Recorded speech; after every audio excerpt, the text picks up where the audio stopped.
Hello and welcome back to my channel. In this video, we'll be reviewing tips for replacing the Vapor Canister Purge Valve on this 2020 Ford Fusion with the 1.5 liter engine. If you find value in this content, please like, subscribe, and comment. Now let's get started. The Vapor Canister Purge Valve is located in the center of your screen at the end of my pointer right here.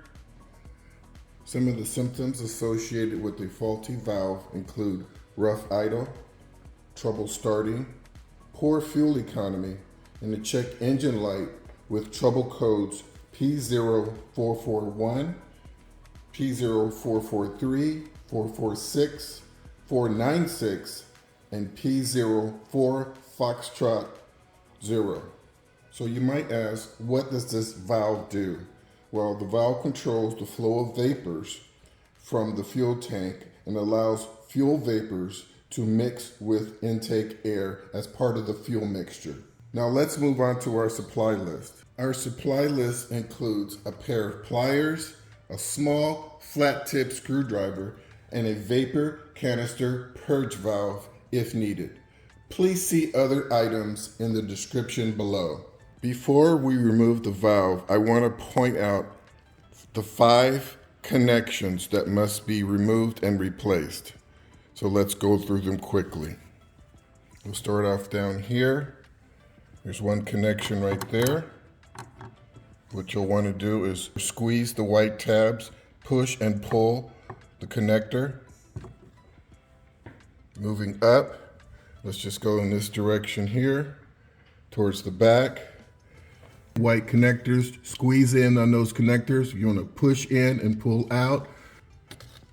So right there, I call it a horseshoe connector on the back. You want to lift out on these little red tabs right here on both sides. Just spread them out, upward and downward. Once you've done that, you can come over to this side here and press in on that connector right there, and that will release this connection. So press in on the outer side of that right there, that white part. Coming back through. Once again, you'll just have to squeeze right here, squeeze on both sides. Now we're headed in towards the valve itself. There it is. You have an electrical connector right here, pretty straightforward.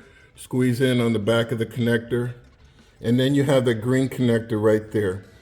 And what you'll have to do is there's 2 little tabs on the bottom side, and you'll have to get underneath and push them back and forth, and inward and into the connector. And this little green tip here will pop up, and then you'll be able to release the canister. Okay? So let's go ahead and go through it. Okay, starting down front, I'm going to squeeze the white tabs together, disconnect this connector right here.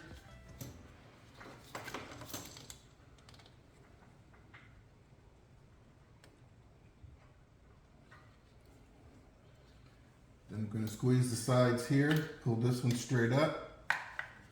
Working back this way, going to release both sides of those wings, spreading them out that way. And this slides off the back. Be careful because it will fall underneath the engine. Set that right there. Then I'm going to push in on the white portion of the clip. Push it down and out. Back here, I'm squeezing in.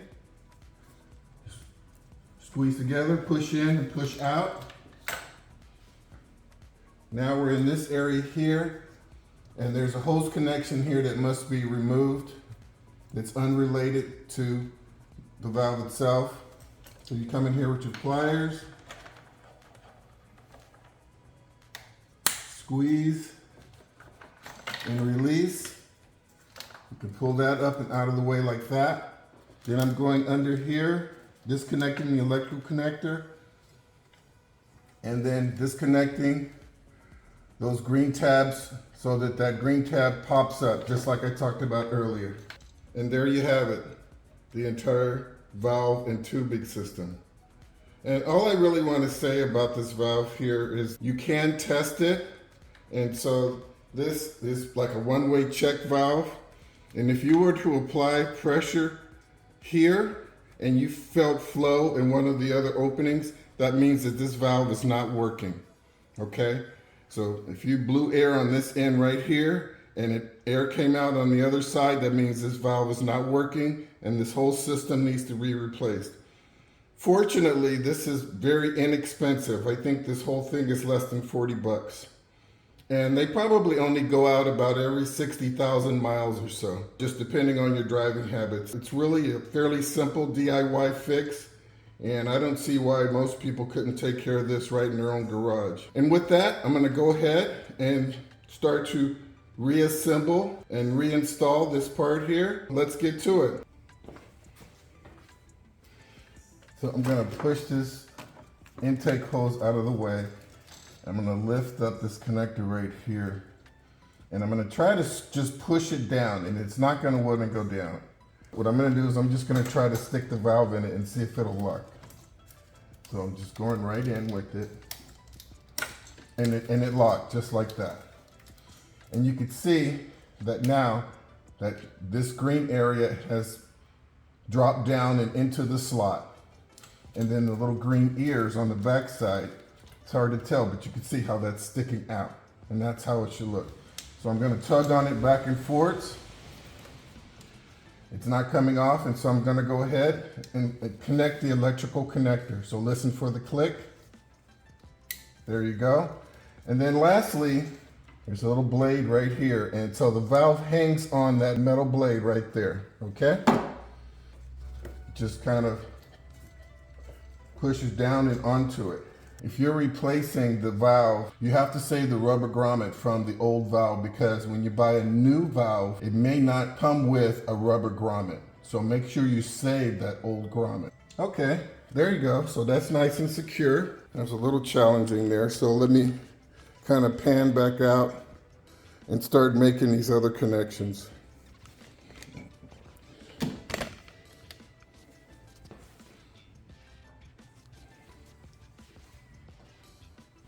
So that's all connected right there. I'm gonna come down, there's a connection right up front. Just, there we go.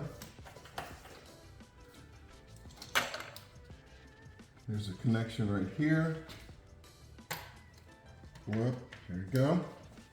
Now, in order to get the hose properly situated, you're gonna have to bring this hose up and then put it down on top of this right here. You see that little kink and how they work around each other? Okay. So this connection right here just connects right to the top. There's a click. This connection right here connects to the side. Locks in just like that. So 1, 2,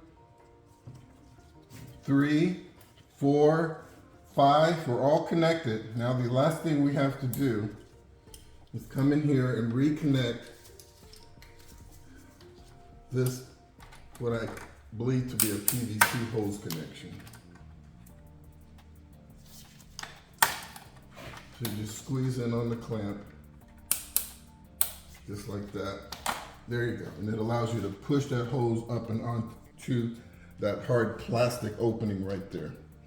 Well, folks, that about wraps up the removal and replacement of the Vapor Canister Purge Valve on this 2020 Ford Fusion with the 1.5 liter engine. I hope you found my tips to be helpful. Please like and subscribe. And until next time, drive defensively.